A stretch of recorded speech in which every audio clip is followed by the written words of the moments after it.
We are social beings. And one of the greatest things that we can do as social beings is be there and help others. It's actually when we feel the most fulfilled. So how dare you deny me the opportunity to be there for you? Hello and welcome to another episode of Chasing Excellence. My name is Patrick Cummings. As always, I'm here with Ben Bergeron. Every week on the show, we dedicate some time to exploring how we can live a life of better health and increased fulfillment. We answer your questions about the 5 factors of health, dive deep on living a life of excellence, and explore the strategies and frameworks to help us chase what truly matters. Thank you as always for joining us here. How are you, Ben? Doing great, Patrick. Excited about this. Me too. What we've got this episode, we've got listener questions about figuring out one's ideal body weight, the relationship between complacency and stoicism, and how to deal with a gym owner who you disagree with. Our main conversation will be one about the potential business models behind the 5 factors of health, and we'll wrap up by giving a few recommendations of things we've been enjoying. Nice. Ready? Let's do it. We start each episode with your questions about the 5 factors of health, those few fundamental behaviors that most positively affect our performance, vitality, and longevity. Those 5 factors: how we eat, how we move, how we think, how we connect, and how we recover. Okay, our first question is in the eat category. It's from Chad. He says, how can I determine my ideal or goal body weight? Is it necessary to do so if I am staying active and following an appropriate macros plan? Should I focus more on body fat percentage? I'm a 45-year-old male weighing 210 pounds, and I participate in CrossFit and Olympic triathlons. Cool question. I think this is one of the more popular questions we get. I feel like we answer this a fair amount. So if the first one is it necessary? Is it necessary to identify your ideal body weight, particularly if, as Chad does, you're active and you follow macros? No, it's not necessary. And even if somebody was to give you a certain, quote, fighting weight, or the other people call it something different, like your default or your set weight. They talk about this in dieting circles in terms of like if you lose weight, you tend to gain it back. And it's not necessary, but to Chad's point, his curiosity doesn't stem from emptiness. There's some validity to his interest, and that is, well, what should I be focusing on? Is it body fat or is it something else? And is there something ideal I should be chasing? I'm 210 pounds, triathlete and CrossFitter. Here's what's amazing about our endeavor in terms of CrossFit. This is why it's so cool. If you do what Chad is doing, which is you are paying attention to something like macros, so you're eating the appropriate amount of food, and you are active, meaning you are doing something like CrossFit 5 to 6 days a week, or triathlon or something else, you will find your optimal weight. How do you know you are there? In our sport, your performance becomes optimized at both ends of the spectrum. That's what's so awesome about what we do. So let's just call it, in a sport like triathlon or cycling or rock climbing or gymnastics, the lighter you are, the better you'll perform. It's obvious, because that's a move your body weight sport. In a sport like football, wrestling, boxing, weightlifting, the heavier you are, the better you perform, because mass moves mass. So when you combine those two things, which is what we do in our sport, as long as you're tracking your performances going up across the spectrum, you will find your ideal fighting weight. That's what's beautiful about what we do. Now, if you find your numbers are getting better with your body weight stuff and you're running, but your weightlifting numbers are going down, you're probably too lean, you're probably too small. And vice versa. You feel like you're crushing the weights, but you're running and your gymnastics are suffering, you're probably putting on too much body fat.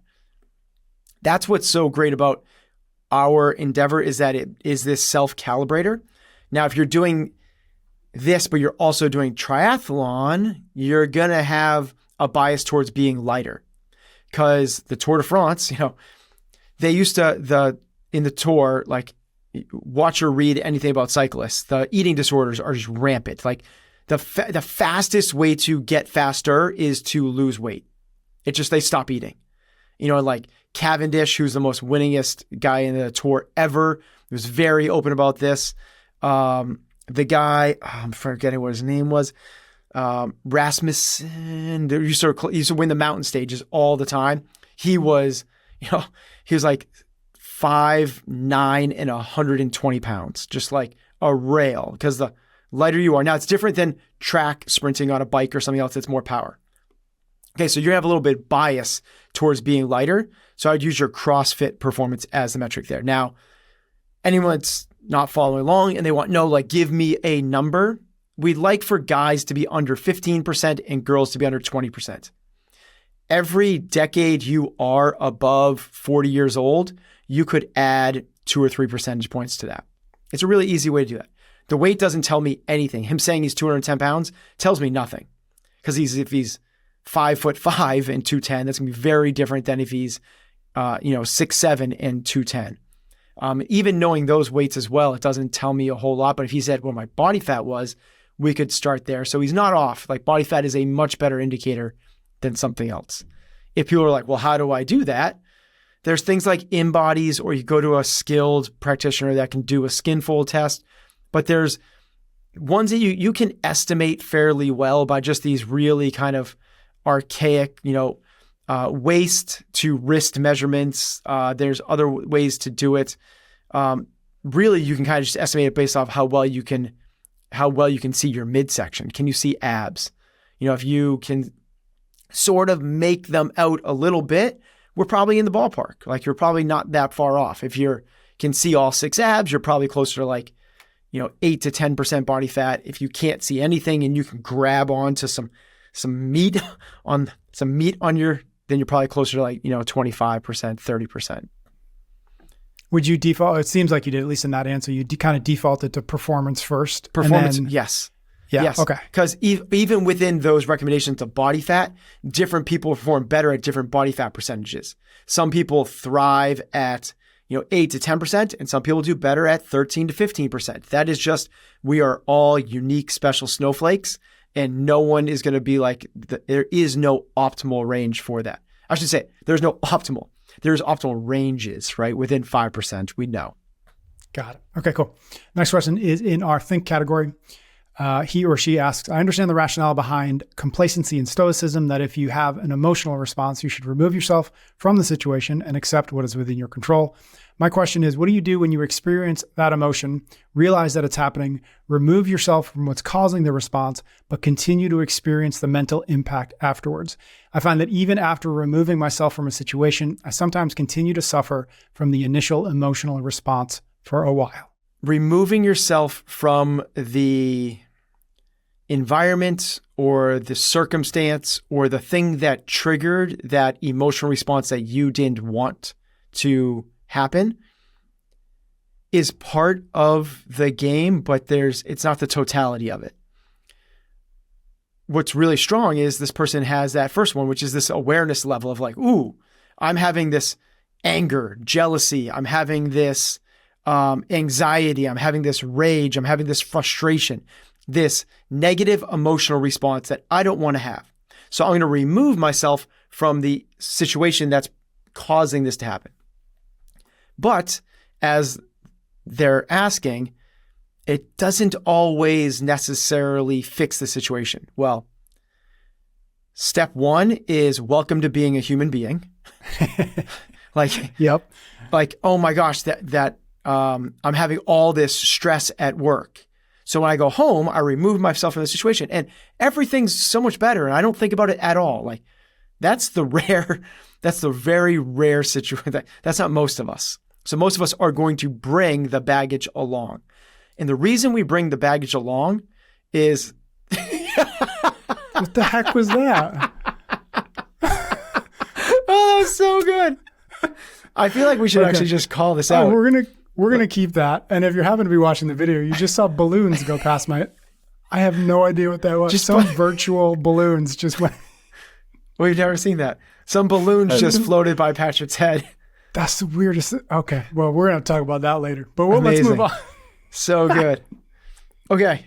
Okay. So if you're having the emotional response after you remove yourself from the situation, that's totally normal. Like, we're going to have that. It's not flipping light switches. It's not binary. It's not yeses and nos. We live in a world of gray, right? Where even if you're trying really hard, you're going to be bringing this stuff along.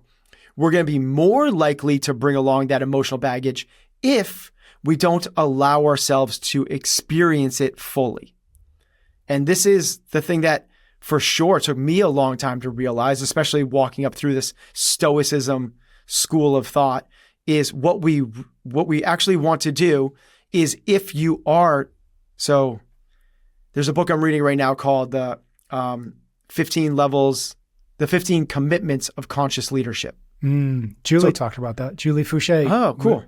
I think that's probably how it got on your list, is she had mentioned it. We talked about it when she was with us. It actually came up because the podcast you recommended, I believe, with Tim Ferriss. He was also Sam Kokoros. I think that's the guy from Levels. He's the co-founder of Levels. Yep. He also mentioned it. Yep. He mentioned it, and they talked about it like it was Bible. So they mentioned it 3 times. Like, well, of course people are going to read that. I was like, ooh, yikes. I remember. So really interesting. So one more time with the title, because I probably cut you off. 15 Commitments of Conscious Leadership. So cool. Love it. What we're talking about, like conscious, like pausing on that word for a little bit, because it's kind of like this, woo, like we talked about this before, Patrick. It's like, that's a word that like I have to do homework on. Like, you say consciousness, and I'm like, I don't know immediately what you mean by that. The easiest way to talk about that is, if you're unconscious, you're just operating on a default pattern. You don't know there's no level of control. Someone says something, you react a certain way. There's like inputs, you get the outputs, where consciousness is awareness. Like, okay, someone says something, it's like, ooh, do I need to respond? Or I should say, language we use, do I need to react that way? When I could actually put that through my own filter system. What's the perspective they're using to bring this message to me? Could I put this back through a different method? And like, it's not inputs, outputs. It's not pre-programming. You're operating not unconsciously, you're operating consciously. The book talks about it through a level, through the prism of leadership, but valuable for anybody. And one of the things they talk about in the book is allowing yourself to experience emotions fully. And one of the practices they do with these leaders of like Fortune 500, Fortune 100 leaders is they make them say what they're feeling with like a noise. Like, I'm feeling frustrated. Rah! Like, like, and actually like let it, and they're like, whoo. Me just doing that in real time, I kind of follow this. Woo! You allow yourself to do what we don't do in our society.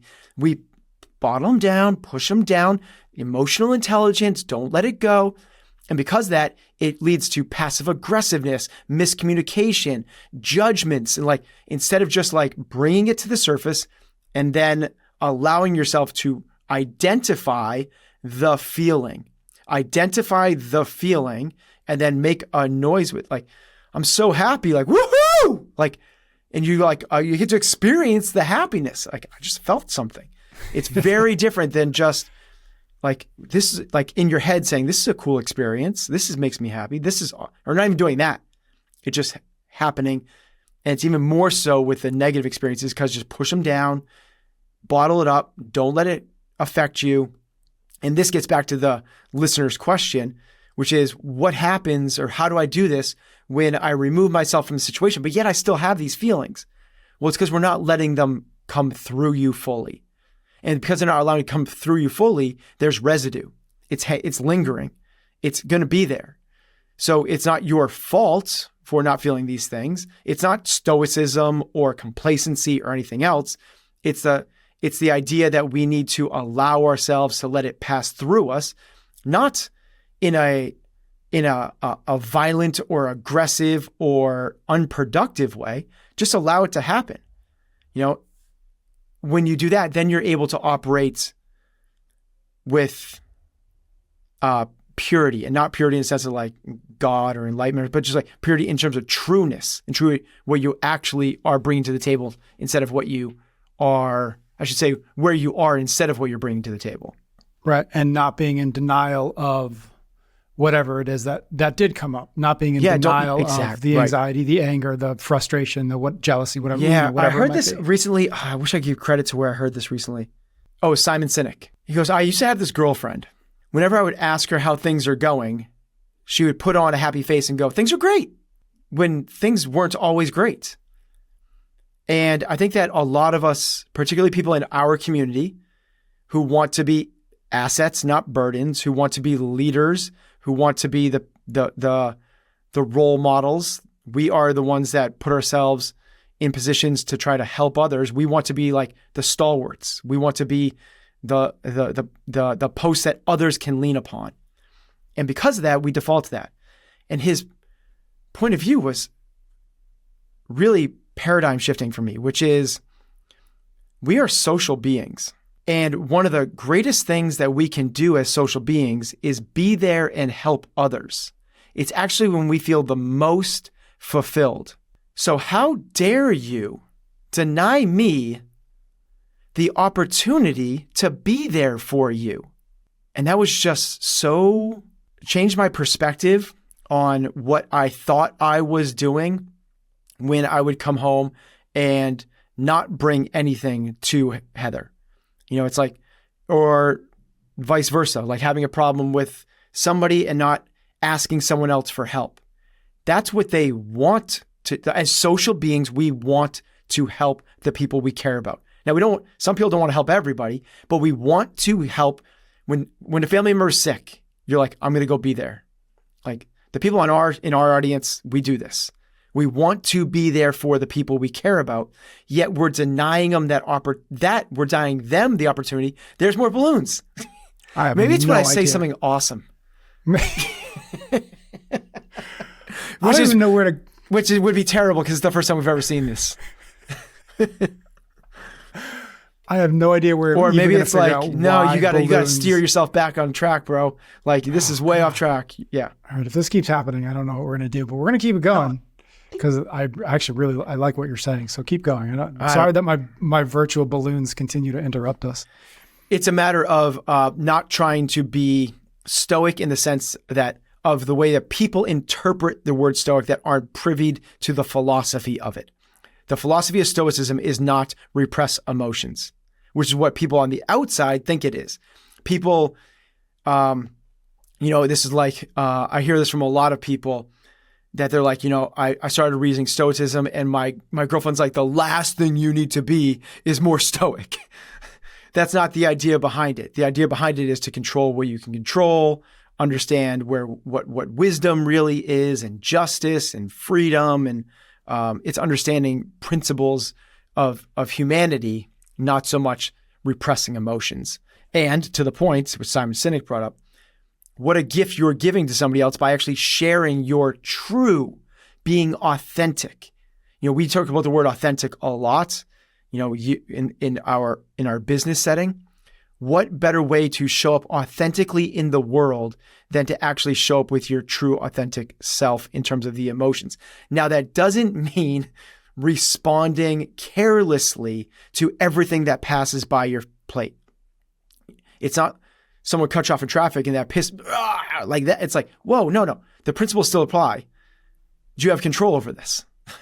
Like if you don't, like we have to start with that first. It's still the elevated conversation of what we've been on, this journey we've been on. Step one, right? Which is this idea of like, it takes some discipline, it takes some fortitude, takes some work ethic, takes some grit and tenacity. Let's create the to-do list. Let's create the goals. Let's try to achieve some stuff with our lives. But eventually it gets to this point. Then the next one is like instill the right principles and all the rest. Well, as I'm talking about this is the advanced class in a sense where we're assuming that you're already focusing on things that you can control. Because if you're getting blown out of the water emotionally about what some politician on the other side said, we're missing the point. That's not what this is about. This is about you have a true anxiety about a real issue in your life. Your kid was diagnosed with some horrific disease. For you to not express that in an emotional way is not going to help the situation. That's a real thing. that we need to work and navigate through. Let's bring our authentic self to that, not some picture of what we think we should be. I love that. I think that the interview, he clearly talks about it in other places. The Simon Sinek, I think it was when he was on the Diary of a CEO podcast. It was really, really good. So I know he talked about that. And so I highly recommend if you want to dive into actually what Simon says, that's a great place to start, is the Diary of a CEO. Okay, next question. Last question we've got in the warm-up is in our Connect bucket. It's from Deanna. She says, I attend a 5:30 a.m. class at my local gym 4 days a week. Our head coach, who is also the owner of the gym, happens to be a new friend of mine due to the relationship we've established. Lately, I've been dreading going to the gym or communicating with her as a friend because of her unprofessional behavior. The issue lies in the way she treats the members. We use an online sign-up platform, and sometimes members forget to sign up, cancel late, or sign up only a half hour before class. This situation occurs once or twice a week. When it does, she spends the first few minutes of class checking attendance on the app and then publicly calls out the individual in front of a group. She often makes them work out in front of the class or beside the equipment, depending on the available space. Am I overreacting, or should I address this issue? Are you overreacting or addressing this issue? I don't know, except I'm going to take you at face value where you said unprofessional behavior. If I'm going to pull out something out of this to help answer the question, I'm going to assume that that's correct. Because, or maybe before I go there, why am I even highlighting that? And the answer is, this might be a trigger for you, and that's not that big of a thing. Like something happened to you in your past where in first grade, the teacher singled you out, and now this is a real thing for you. Like, how dare she ever single a person out? That when the other side of this might be something like we're trying to establish new protocols. It's about holding the line. It's about meeting, having standards of excellence. It's about what you tolerate, not what you talk about. So there's just different perspectives that we could take to this situation. And I don't have enough info other than I'm going to go with I'm going to go with that assumption, right? Which is truly it's unprofessional. Like everyone's aghast at what she's doing. Well, if that's the case, I think that I would go with what's the alternative? The alternative is what people that don't listen to this podcast do, right? Which they just kind of sit in the shadows. They're the bystander. They let the weird elephant in the room romp around, make a mess, and do their thing. What we do is we'll have the hard conversation. Now, we're not going to do it brashly or without thinking about it or without being prepared for it. But it's something that we're comfortable being uncomfortable in that hard conversation. So particularly if she's, as you said, becoming a friend, but you're having a hard time getting close to her because of this, you could just be calling out a blind spot for her. And you could do it in a really productive way that's non-threatening as well. Seems like this is a real area for you that you're trying to dial in for your business, where people are coming in late, and that it looks like that's a real area of concern for you. Is it something that you feel like is really, paramount to you running a good business? And let her tell her story. She's like, no, it's not that big a deal. It's like, whoa, well, as a heads up, like the way I see this, just like, I like this idea of, they talk about this in the Commitments of Leadership as well, is approach things that are inarguable, like come from an inarguable perspective. And Chris Voss talks about this a lot as well. Chris Voss has never split the difference. This is why you go, it looks like, it seems like, sounds like, and the way they talk about it is they say, I'm having the feeling that, I'm having the thought that, and it's inarguable. You can't argue with that because it is the truth. So you say like, I'm having the thought that this might be a little bit overkill, like for the members, and just have the conversation, but you can have it in a non-threatening way. And you might be just opening up a blind spot for the entrepreneur that she goes, whoa, I didn't realize that. Or she might go, no, I know what I'm doing. I know that they're uncomfortable and I know that they hate this. And that's the reason I'm doing this, because we need to get to the business model because if we don't get to the place where people are signing up beforehand and we allow to maximize our capacity at our classes, we are in the red for the 6th month in a row. And if we don't do this, we're going to go out of business. Like whatever it might be. And I don't know if obviously that's the situation, but I would approach it trying to get perspective on where she's coming from first. Let her tell her story. Got it. Cool. Thank you. Thank you out there for sending us your questions. If you would like to get one in the queue, find me on Instagram at PS Cummings, drop me a DM, and we will get it into a future episode. We will jump into our main conversation in just a moment, but first a quick word of thanks to a couple sponsors. First one is Relief Band. Are you tired of dealing with nausea? I have the perfect solution for you. Check out Relief Band, the #1 anti-nausea wristband that quickly relieves and effectively prevents nausea and vomiting.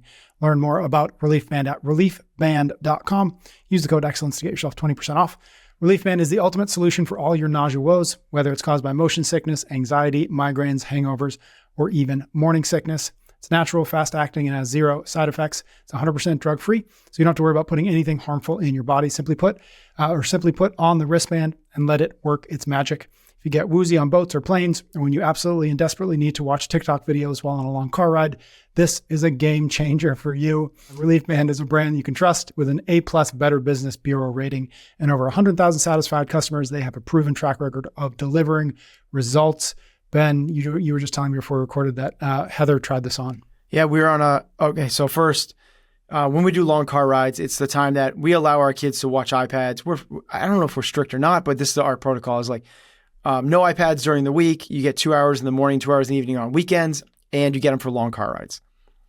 So we're now, because the experience Heather had, we're now keeping this band in our car because sometimes as kids stare down, like they just said in the TikTok video thing. Yes. They're not watching TikTok, but kids stare down and they do get, like, we've had a horrific story of like Heather getting puked on from the back seat, projectile on their way up to, all the way up to skiing. It was the coldest day of the year. It ended up freezing and it was in her hair, and like cars have so many nooks and crannies. It was terrible. So we don't ever want to go through that again. So we're keeping these in our car. And the reason is because Heather tried one on a car ride where she wasn't feeling well. And we kept it in the glove compartment, and she put it on and she was like, this thing's working. I was like, well, that's amazing. Very, very cool. Let's, so I like how they said anything nausea, I could see this like taking off if maybe to the detriment, if it helps cure hangovers, like, oh my God. Well, they said it is hangovers, right? I know, it's crazy. Yeah. All right. Well, here's the best part. You get an exclusive offer as a listener of Chasing Excellence. Just go to reliefband.com, use the promo EXCELLENCE to receive 20% off plus free shipping. If you're ready to say goodbye to nausea, start living life to the fullest, head over to reliefband.com, use the promo code EXCELLENCE. All right, this episode is also brought to you by electric e-bikes.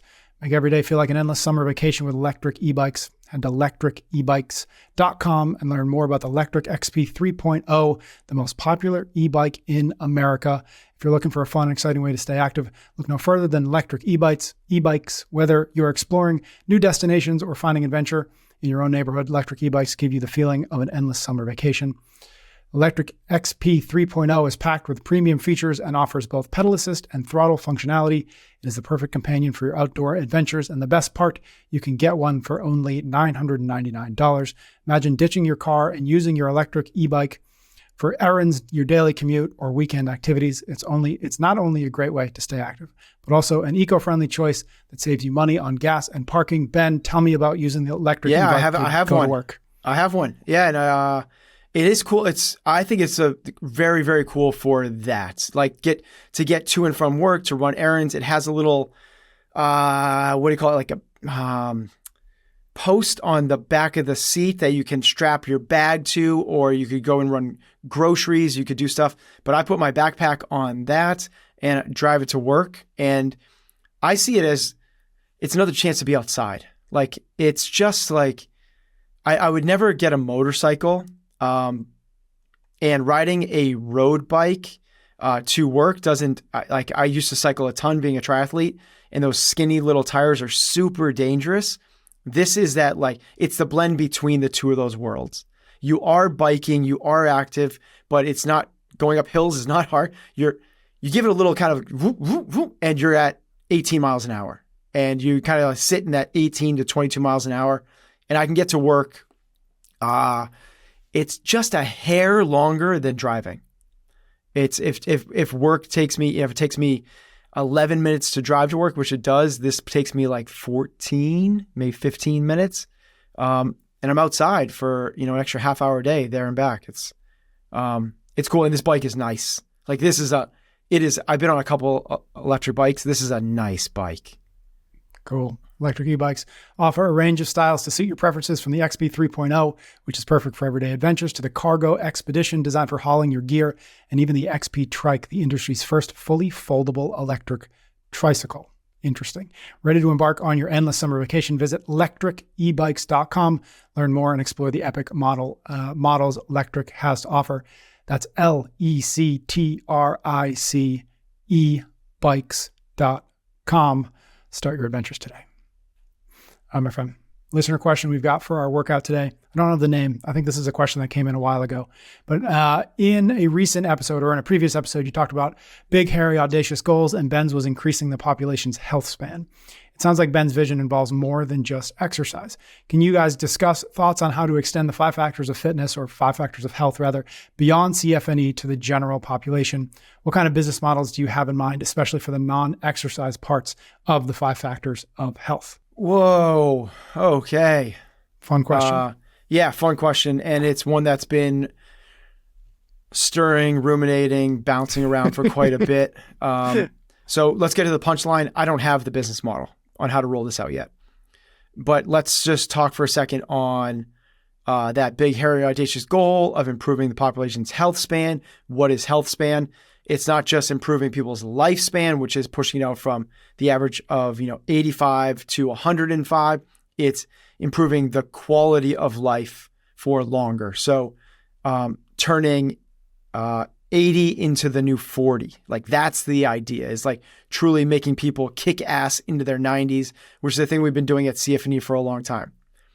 How are we going to get there? Well, people have been listening to this know the answer to that, which is focus on our behaviors, the things that we truly ultimately have control over, which improve our performance, vitality, and longevity, just like we say in the intro to this show. And that is how we eat, sleep, train, think, and connect, those 5 factors of health. Those are the behaviors. That's a big word. Those are the behaviors that we can take to improve our health. Because are there other things you can do? Yeah, you can take supplements, and you could clean up the toxins in your environment, like that type of thing. But these are the things that are ultimately your control on a daily basis. Could you map your DNA, and can you go get a $30,000 scan of your entire body to try to find all these things? Yes. And is there things that could be detrimental? Could you have, whether you were born vaginally or from a C-section matters? Were you exposed to radon as a kid, or plastics, or asbestos? Like, all those things matter. It's very important for us to understand, because what you end up seeing when you start to read about this subject is how much discussion goes into the things that are not our behaviors. Not to say that those things don't matter, because they do, but talk to me what I can do on a daily basis. Where can I create this 80-20 where I can focus and this really get as much bang for my buck as I possibly can, driving my behaviors this way. And that is how we eat, how we sleep, how we train, how we think, and we connect. And we talk about sleep in terms of sleep or recovery. We've gone back and forth on that one, and there's not the right answer. Depends on the audience we're speaking to. So where do we want to go to start that discussion on a bigger scale? The honest answer is I'm not ready to have it yet. What I'm doing right now, because the question was beyond CFNE, what are you trying to do? Well, I'm trying to do it through 2 platforms right now. Well, maybe 3, right? I'm trying to do it at CFNE. This is what we're doing at CFNE. Now we're building into it because we really lean really hard in the train aspect. Obviously, we're a gym, so we train in our methodology. We try to get people to be there 5-6 days a week. That's our belief system, that if you do that, we're taking care of business. Now, I do think that people should do more than just that. We should be active as well. If you kick ass for 50 minutes a day, but then you go and are sedentary the rest, that's not the recipe. There is a level of movement. Now, whether that's the 10,000 steps or like the blue zones, you're gardening, there needs to be some extra level of just pure activity.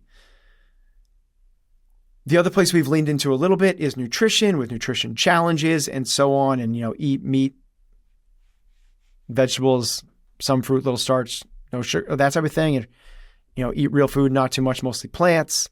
But my objective, my goal in the near term is to bring more of this prescription to that audience. And that's the first kind of like circle, if you will, that I'm focusing on with this big, hairy, audacious goal. The next one, that is being CrossFit New England. Exactly right. The next audience, or the next avenue, if you will, is the Comp Train one. And that is even more narrowly focused on the training aspect, but we also lean fairly heavily onto the mental aspect and the mindset component. So that's another place we're leaning into this. And the one that's happening the best is this conversation. This is where we're doing the best job of talking holistically about health. We don't have the opportunity to have that. I shouldn't say that. We are not pursuing that path of hour-long discussions about this once a week in any other avenue. And that's what this whole conversation has been centered around.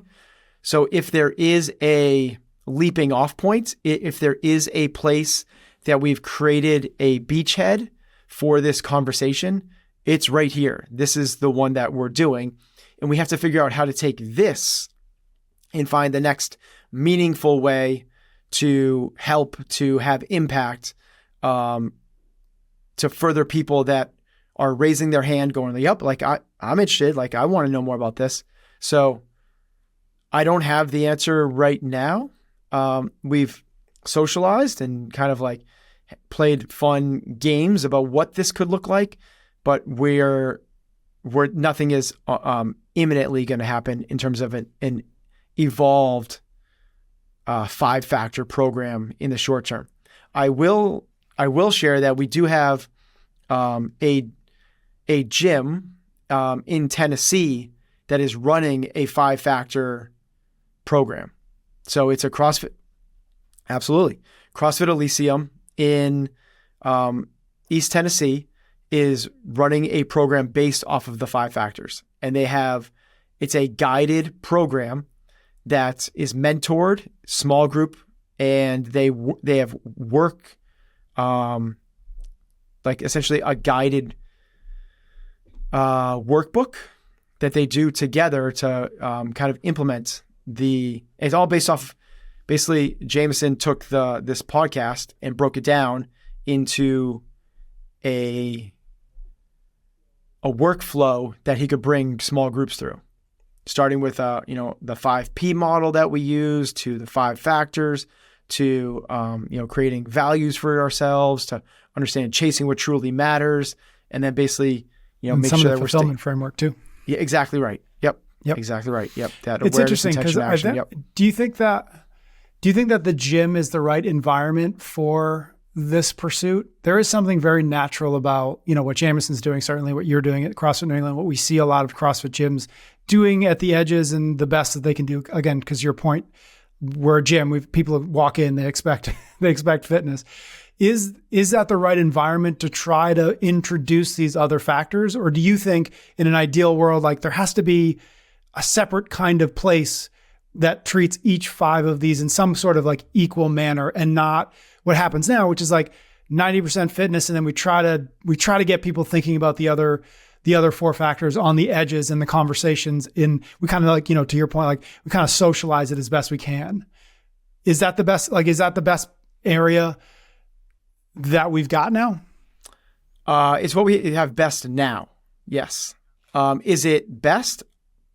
I don't know, and probably not. And that's probably why we haven't been able to So it's easier to start something from scratch than it is to turn something, right? It's easier to set a boat in motion originally than try to turn a cruise ship. That takes a lot more effort than trying like, okay, we're going to go that direction.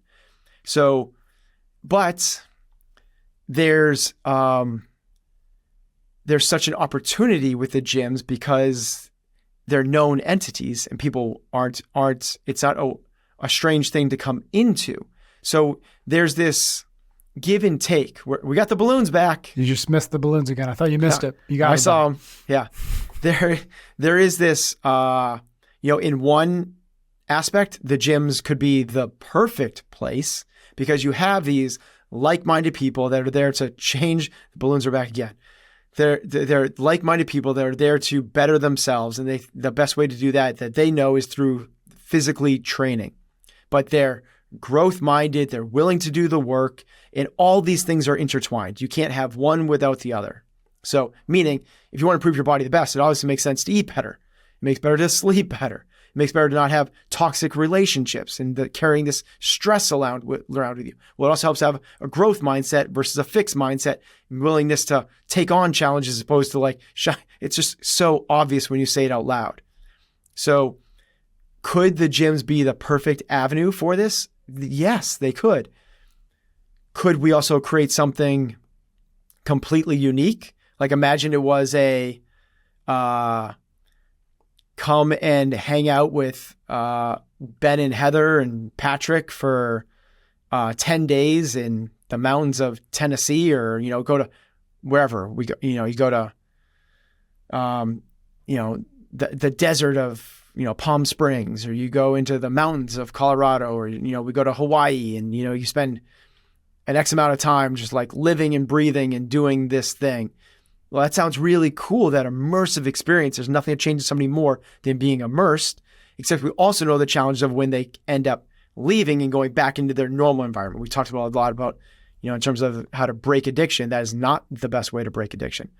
So the cool thing about the gym is that you get this place every single day if you wanted to. It's essentially like AA. You get this place you go to be a part of this thing. It's not rehab where you go and move your things and then live this other lifestyle and then come back to your old one. There's just a lot trying to figure out what is the right avenue to bring this out to an audience beyond these walls. And the best we've come up with is a podcast. Is this podcast? Yeah. All right, we'll keep trying. We'll keep thinking about it because I do think there's something fascinating about the idea. And obviously we do talk around it a lot, and you and I are prone to starting businesses. So maybe somewhere down the line, we'll figure out how to make it work. Thank you again for your questions. Find me on Instagram, PS Cummings, drop me a DM. We'll get it into a future episode. We'll be back with a cool down momentarily, but first, one quick thank you to a sponsor. This episode is sponsored by Momentous. If you're looking to optimize your sleep and recovery, listen up. Visit livemomentous.com and use the code EXCELLENCE to get 20% off your first order. If you are struggling to get a good night's rest, Momentous has you covered with their sleep pack. This pack features a 30-day supply of tearaway packs that contain 3 natural ingredients scientifically formulated to enhance your sleep quality. Benefits are incredible. The combination of magnesium, L-threonate, apigenin, and L-theanine will help you fall asleep faster, stay asleep longer, and wake up feeling refreshed. Trust me, I've tried it, and the difference is impressive. What sets Momentous apart is their commitment to quality and performance. The products are designed by leading experts and trusted by top athletes and teams, including Olympians and professional sports organizations. Plus, Momentous is NSF certified, so you can have peace of mind knowing you're fueling your body with clean and safe supplements. As a special offer for our listeners, Momentous is giving you 20% off your first order. Just head over to livemomentous.com. Use the code EXCELLENCE at checkout. Remember, quality sleep is essential for overall well-being and performance, so don't miss out on this opportunity to optimize your sleep and recovery with Momentous. Livemomentous.com. Use the code EXCELLENCE to get 20% off your first order. Sweet dreams and happy training. All right. This episode is brought to you by our friends at Element. Head to drinkelement.com/excellence to get yourself the best darn electrolyte mix on the market.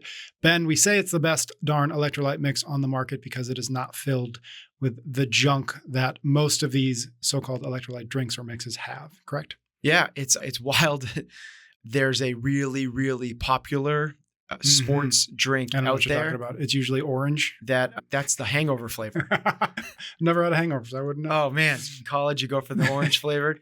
Yeah, it's not a crocodile drink, but it's a Yeah. Yeah. I think I've heard of them. And they tout themselves as an electrolyte replacement, but it just isn't. Mm-hmm. Like for us to get electrolyte replacements, what we're looking for is salt. What they don't have a lot of, they'll have upwards of maybe 200 milligrams of salt. It's actually usually less than that. You need about 1,000 is what we're looking for. So to have it, you need to get 5 servings of that. Mm-hmm. What they do have a ton of is carbohydrates and sugar. Mm-hmm. And not that that's a bad thing. It's just not what they're saying it is. And if you're trying to reduce sugar and reduce carbs in your diet, but get electrolytes in, it's probably one of the worst ways that you could go. Whereas Element is the exact opposite. It is basically just exactly these pure, clean ingredients that get you to what you're looking for without all the extra crap involved in all the other ones. So if you want to get the best, as I said, the best darn electrolyte mix on the planet. Darn, dang. Element is offering our listeners a free sample pack with any purchase. That's 8 single serving packs for free with any Element order. Great way to taste all 8 flavors. Get yours at drinkelement.com/excellence. That deal is only available through that link. You must go to drinklmnt.com/excellence. Shout out this week. Shout out is just when we take a moment to read a note that we got, that you or I got from a listener, as a way of saying thanks to you for listening and for sending us these wonderful notes. This is from Ellie. She sent me this note on Instagram. She said, I've been listening to Chasing Excellence since the beginning, and I've been CrossFitting for about 10 years. Currently working through a hard season in which I became the primary caregiver to my stepdad, who was on hospice. This was difficult both physically and mentally. Thankfully, because of my strength from CrossFit, I was able to lift him on and off the commode and to change his clothes and bathe him, allowing him to retain some dignity until his death. Mentally, I've found strength through the numerous podcasts that I've listened to that you and Ben have made, as well as through Stoicism, which I found through you guys and studied for several years. Now I'm working on moving my mom from the West Coast to the East Coast where I live, and I'm sure I will need more of the mental fortitude that I've been able to cultivate with your help. It's impacted my life and also my family's. So thank you, Ellie. All right, cool down. We're going to just do a quick round of recommendations. One thing that you and I are partaking in, enjoying, and think other people might do as well. I'm going to go first. All right, this is going to be a different one. I have a love for a type of tea that I have been enjoying in the afternoons. It's a caffeinated tea. I think it's black tea, but it's from a brand called Yogi, and it's a type of tea, or it's flavored tea called Perfect Energy. And I cannot explain to you how good this is and how effective it is in like giving me exactly what I need in the afternoon without having any negative effects in the later on in the day. It like I'm drinking it now. I always drink it before and when we're recording so that I'm like, alive as alive as I get. And I don't know why. Like it's just perfect. It's what's perfect energy. But it's like I don't know what about it. It's just like every time I have it, it does. Sometimes with coffee, it's like, yeah, I had coffee, but I don't actually feel any different. This tea never fails to do the job that I hope it does. So that's my recommendation from Yogi Brands or Yogi Tea. That's a good recommendation. Have you seen the Ted Lasso, what he says about tea? Mm-hmm. This is a joke, right? This is a joke. Like, this is terrible. Like, nobody likes this. Like, nobody can actually like this. It's so good. That's cool. I'm going to try that. Yeah. And it also gives you a little fortune cookie on the little tea bag. Today's is, without the storms and rain, life would cease to be. Without the storms and rain, life would cease to be. So you also get a little bit of a dose of that. Very cool. Okay, my recommendation, I like that one. That's a good one, Patrick. I kind of mentioned it already a little bit, but the reason Chris Voss was kind of top of mind for me is I listened to recently, he was on Huberman. And I'm a huge Chris Voss fan. Again, Chris Voss wrote Never Split the Difference. He was a hostage negotiator for the FBI for a very, very long time. and has really, really eloquently, his superpower is that he's able to take this very complex, very challenging subject of how to negotiate with people and distill it to some very simple principles that are very actionable that we can all take into our lives. It's not solely about negotiation, because a lot of people go, well, I don't negotiate contracts. It's about communication. It's about how to talk to people. And, it's really interesting to listen to him on Huberman, because he's kind of more real world, obviously, and Huberman's a scientist.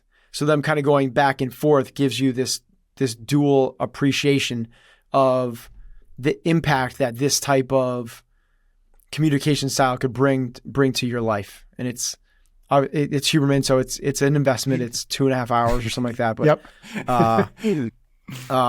But I'm fascinated by human interaction, and he's the best that I've come across. The original was Dale Carnegie, How to Win Friends and Influence People, and it's really powerful.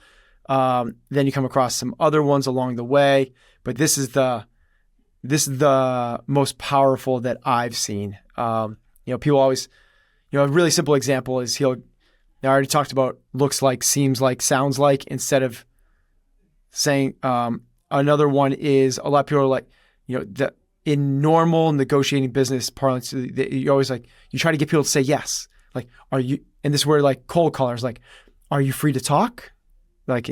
Yes, I am. But you actually say, get people to say no is his thing. Is this a bad time? And no gives people it makes them feel like they're in control when people say no to things. And he's you start with no, and it's just it's a really interesting read if you haven't read it yet. I put it on a whole bunch of my book recommendations, but he's also a great listen as well. He also has a masterclass. Got it. Is he out with a new book, or would he just happen to be? He has a whole bunch of projects. He's got a gazillion projects in the work, from Netflix series to he has 2 other books. Yeah, he's got a bunch going on. Got it. Cool. All right, Chris Voss, and it's called Never Split the Difference, right? That's the, yeah. At least that's the book. Yep, but the podcast was a recommendation because it just came out. Got it. Dig it. Thank you, my friend. Thank you, everyone out there, for listening. Thank you for your ratings and your reviews. Thank you for sharing the show with your friends. It does help new folks find the show, and we appreciate it. Ben and I will be back next week for another episode of Chasing Excellence.